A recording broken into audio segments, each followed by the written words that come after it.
आज का हमारा टॉपिक है क्षारीय मृदाएं। अब क्षारीय मृदा का मतलब होती है खराब मृदा, ऐसी मिट्टी जिसको हम बंजर बोलते हैं, जिसमें एग्रीकल्चर का कार्य नहीं होता, जिसमें खेती का कार्य नहीं होता। तो ये मिट्टी बनती कैसे है, कैसे ये मिट्टी का निर्माण होता है, और अगर आपकी मिट्टी बंजर हो चुकी है तो हम उसको कैसे सुधारेंगे कि हम उस खेत में दोबारा खेती का योग्य हो सके, उसमें दोबारा किसी फसल को उगा सकें। आप अक्सर इस बात को सुन रहे हैं कि आज के डेट में जो केमिकल फर्टिलाइजर है उसका प्रयोग हम लोग अपने दैनिक जीवन में, अपने एग्रीकल्चर में ज़्यादा कर रहे हैं। प्रोडक्शन तो अपने को मिल रहा है, लेकिन हमारा मिट्टी धीरे धीरे खराब हो चुकी है, या किसी अन्य कारणवश अगर हमारा मिट्टी खराब हो चुकी है, अगर हमारी मिट्टी की क्वालिटी खराब हो चुकी है तो हम उसको कैसे सुधारेंगे, और अगर सुधारने का जो तरीका है उसके बारे में हम आपको यहाँ पर बताएंगे। तो क्षारीय मिट्टी जो सबसे पहले है उसके बारे में आप इसका इंट्रोडक्शन में जानिए कि हमारे इंडिया में लगभग 6,953,000 हेक्टेयर, पूरे भारत में लगभग 6,953,000 हेक्टेयर मृदा जो आज के डेट में बंजर हो चुकी है। 1 हेक्टेयर बराबर 2 एकड़ 46 डेसिमल होता है, 2.46 इतना होता है। तो हमारे इंडिया में टोटल इतना मिट्टी बंजर हो चुकी है, खराब हो चुकी है, जिसमें एग्रीकल्चर का कार्य नहीं होता। भारत जैसे देश में लगभग 70% जो जनसंख्या है वो खेती के ऊपर डिपेंडेंट है, एग्रीकल्चर करके ही अपना जीवन यापन का कार्य कर रहे हैं, खेती से रिलेटेड रोजगार में जुड़े हुए हैं।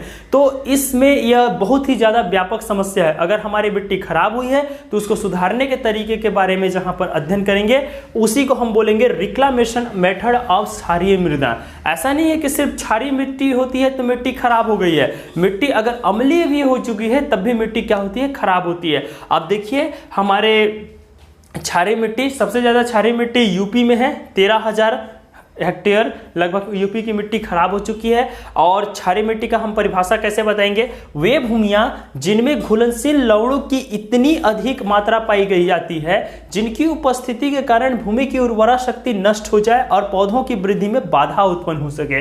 यहाँ पर एक पॉइंट बोला है घुलनशील लवण, यानी कि जो हमारी मिट्टी खराब हो गई है उसमें ऐसा क्या लवण पाया जाता है, क्या केमिकल पाया जाता है जिससे हमारी मिट्टी बंजर हो गई है। तो उसमें मुख्य रूप से सोडियम का लवण रहता है, सोडियम पाया जाता है।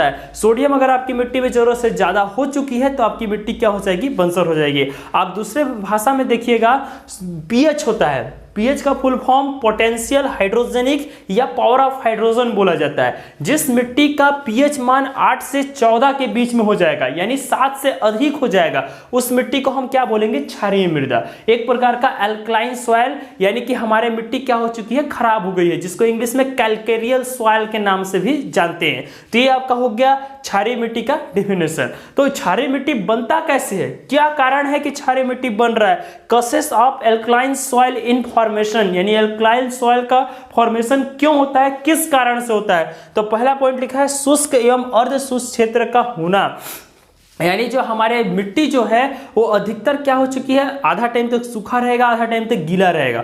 तो मिट्टी अगर सूखा रहा तो उसमें अगर आप पानी करिएगा तो एक स्थान का पानी बह करके दूसरे स्थान में आता है। तो जो भी मिट्टी में खराब लवण है, जैसे सोडियम की मात्रा है, तो सोडियम आयन जमीन के नीचे प्रवेश कर जाएगा और ऊपर में पपड़ी बन जाएगा। तो मिट्टी अगर जमीन के नीचे अगर केमिकल प्रवेश करता है तो किसके कारण, या तो ज्यादा समय तक सूखा रहेगा उसके कारण, या तो गीला रहेगा उसके कारण।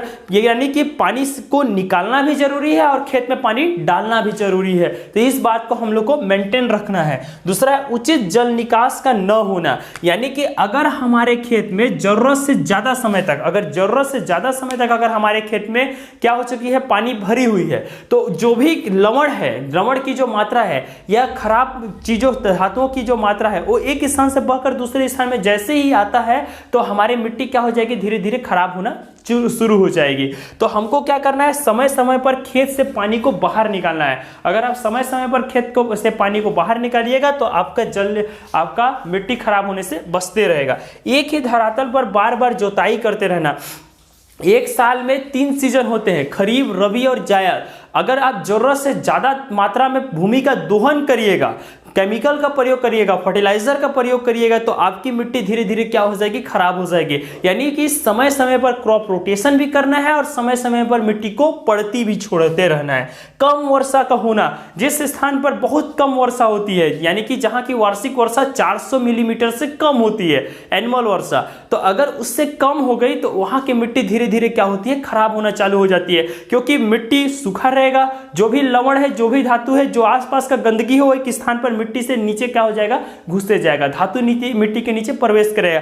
जैसे एक इंडस्ट्री है, इंडस्ट्री अपना पानी को नाली में फेंकती, पानी आया, वो नाली से पानी बह करके आपका एग्रीकल्चर लैंड में जाकर के प्रवेश कर गया, तो अगर वहां पर पानी छोड़ देती है तो वो जो इंडस्ट्री का वेस्ट मटेरियल था आपके खेत में जाकर के पूरा जमा हो जाएगा, जमा हो गया, आपकी मिट्टी के नीचे वो धातु प्रवेश कर गया और आपकी मिट्टी धीरे धीरे क्या हो जाएगी, खराब हो जाएगी। क्षारीय उर्वरकों का लगातार प्रयोग करना, जो फर्टिलाइजर जिसमें क्षार की मात्रा पाई जाती है, सोडियम आयन की मात्रा पाई जाती है, कास्टिक क्षार की मात्रा पाई जाती है, उसका प्रयोग हम लोग को बंद कर देना चाहिए, उसका प्रयोग हमको बिल्कुल नहीं करना चाहिए। सड़कों तथा रेल मार्गों का पास होना, जैसे एक बात बोलता हूं कि जो रेल मार्ग होते हैं उसमें हर साल मिट्टी की आवश्यकता पड़ती है साइड साइड में, तो जिस स्थान की मिट्टी को गड्ढा खोद करके निकाला जाएगा, जिस स्थान का मिट्टी गड्ढा खोद करके निकाला जाएगा, वो गड्ढा हो गया, पानी आया, वहां पर पानी आकर के जमा हो जाएगा, पानी में बह करके जो पानी आया रहता है उसमें धातु के लवण पाए जाते हैं, वो घुल करके रिस करके निछालन की प्रक्रिया से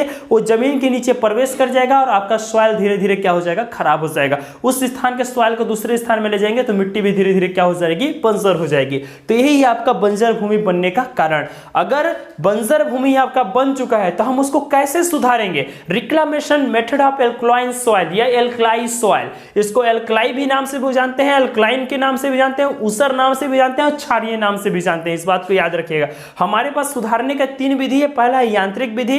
यांत्रिक विधि का मतलब होता है किसी यंत्र की सहायता से हमको मिट्टी को सुधारने का प्रयास करना है। खाई खोदकर, जहां पर आपका खेत है उसके चारों तरफ हम लोग क्या करेंगे, गड्ढा खोद देंगे। गड्ढा खोदे, खेत में पानी डाल दिए, खेत में पानी डालेंगे तो पानी क्या करेगा, धातु के साथ क्रिया करेगा और धातु पानी में मिल जाएगा और पानी के साथ वो रिस करके उस गड्ढे में जाकर के मिल जाएगा। तो उसको बोलते हैं सुधारने का तरीका खाई खोदकर। खुरच करके, जिस स्थान की मिट्टी में पपड़ी जमा हुई है, यानी कि कम वर्षा वाले स्थानों में जहां पर पानी आया और उसके ऊपर की परत में क्या हुआ है, पपड़ी जम गया है, तो पपड़ी अगर जमा तो पपड़ी वाले स्थान में क्या करेंगे, खुरपी, फावड़ा इत्यादि की सहायता से भूमि के ऊपरी परत को खुरचना चालू करेंगे। जैसे आप ऊपरी परत को खुरचिएगा, खुरचने से अगर मिट्टी अगर खुरचते हैं उस परत को दूसरे स्थान में ले जाकर फेंकेंगे तो कुछ हद तक हमारा क्या होता है, सॉइल ठीक होता है। या आप आज के डेट में जेसीबी यंत्र के बारे में जानते ही होंगे कि मिट्टी के ऊपरी परत को क्या करेंगे, खुदवा करके दूसरे स्थान में फेंकवा देंगे तो नीचे का मिट्टी क्या रहेगा, अपने को क्लियर प्राप्त होगा। लवणों को बहाना यानी फ्लशिंग करना, कैसे बहाएंगे, आपके खेत में पूरा पानी भरा हुआ है, मतलब पूरा लवण जमा हो चुका है, मिट्टी बंजर हो गया, खेत की जोताई करिए, जोताई करने के बाद उसमें खूब पानी भर दीजिए।